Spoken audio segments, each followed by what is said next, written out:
Jamie here at Kontek Industries. I'm a welder and fabricator with them, and we're going to be talking about guard shacks and the manufacturing that goes on here as well.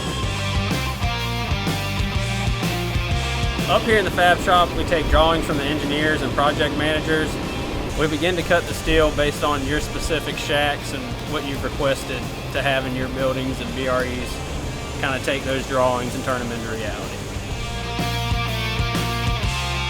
Before starting every project, we like to take a good look into the drawings and review all the prints and specifications to make sure we hit every detail on the head, whether it's gun ports, different doors, the swing of the door. We like to take the time and make sure we get every detail right based on your needs.